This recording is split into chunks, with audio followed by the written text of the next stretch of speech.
अगस्त 2026 को महेश मीना की संदेहास्पद मृत्यु हो जाती है। मृत्यु के उपरांत जब घर वालों से रिपोर्ट दी जाती है तो उन्होंने कहा कि इसकी तबीयत खराब होने से मृत्यु हुई है। इस चीज़ पर एक मर्ग दर्ज किया जाता है। मर्ग दर्ज करने के बाद जब मर्ग में मृत्यु के कारण की खोज की जा रही थी, उसी दौरान जिस तरह के हमारे पास वक्तव्य आए, वक्तव्यों में ये विरोधाभास पाए जाने पर पुलिस को हत्या की आशंका हुई। हत्या की आशंका होने पर उनके परिवार वालों से संपर्क किया गया। वो जो मृतक हैं उनकी क्या रूट रही उस दिन की, कहाँ गए थे वो, किससे मिले थे, इस बारे में जानकारी प्राप्त की गई।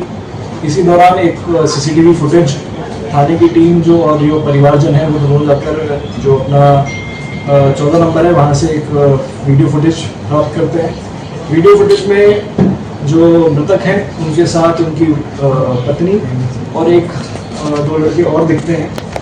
इस पूरे वीडियो फुटेज में देखा जा सकता है कि उनकी जो मृतक हैं उनकी तबीयत खराब हो गई थी और तबीयत खराब होने के कारण कोई कारण उनके पत्नी द्वारा बताया नहीं गया था।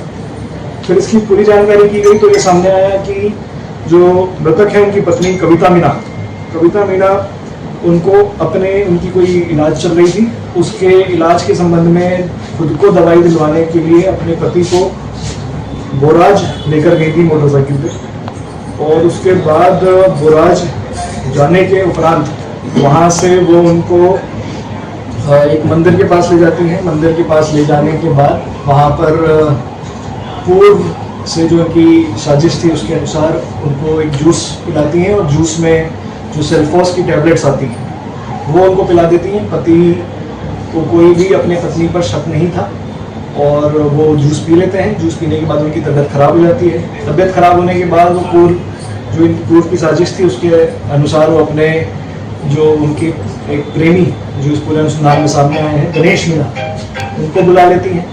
उसके बाद इनको हॉस्पिटल ना ले जाकर वो 2-3 घंटे तक इधर उधर घुमाते हैं और उसके बाद जब तबीयत बहुत ही ख़राब हो जाती है, जब इन्हें लगता है कि बचने की स्थिति नहीं है, तो शक दूर करने के लिए और अपने पे शक नहीं पाने के लिए ये इसको यहाँ आके 14 नंबर के पास छोड़ देते हैं। और फिर ये इनके भाई को कॉल करती हैं और भाई को कॉल करने के बाद जो इनको ऐसा बताते हैं कि तबीयत खराब होगी, इनको हॉस्पिटल लेके चले। इस पूरे वारदात की जब मोटिव या जो इनका क्या कारण है इस वारदात को करने के बारे में पूछताछ की गई और इनकी टेक्निकल डिटेल्स को निकाला गया तो ये सामने आया कि जो इनकी पत्नी है कविता मीना, उनका किसी गणेश मीना जो इनके मोहल्ले में ही रहता था उसके साथ पूर्व से 5-6-7 सालों से संबंध में थी। इनके साथ शादी करना चाहती थी और घर वालों के दबाव में आके इनकी शादी ये जो मृतक है अपने महेश मीना उनके साथ कर दी जाती है।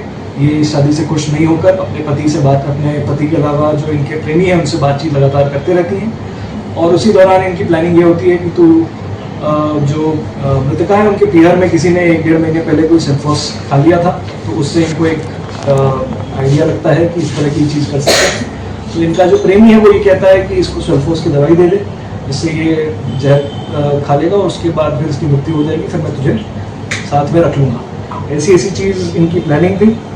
इस पूरे वारदात को खोलने में जो अपने VKI SHO है उन्होंने काफ़ी तत्परता दिखाई, क्योंकि जब ये दर्ज हुआ था तब ये मर्ग की स्थिति में था, परंतु जब उन्होंने मर्ग की जांच करी तो उसमें कुछ ऐसे तथ्य आए जिससे पुलिस को शक हुआ और हमने बिना इस चीज़ को इस मृतका की पत्नी के को ज़्यादा अलर्ट करते हुए इसकी जो एक तरीके से गुप्त तरीके से जांच शुरू कर दी थी। गुप्त जांच में इनके पिता से भी सहयोग लिया गया था कि इनकी उस दिन कहाँ इनको बुलाया गया था, किस तरह की बातचीत सामने आई थी। और उसको हमने डेवलप करते करते जब हमारे पास सारे सबूत आ गए तो एक हत्या का मुकदमा इनके खिलाफ दर्ज किया गया। हत्या के मुकदमे में जब इनसे पूछताछ की गई, इनका शक हमारे पास इतने एविडेंसेस आ गए थे कि इन पे पूछताछ के लिए इनको लाया जा सके। इनसे पूछताछ की गई, मनोवैज्ञानिक तरीके से जब पूछताछ की गई एवं इनके सामने जो इनके टेक्निकल डिटेल्स हैं वो लेकर हम जब इनके सामने आए तो हमारे सामने ये पूरी वारदात जो है ये खुल के सामने आई।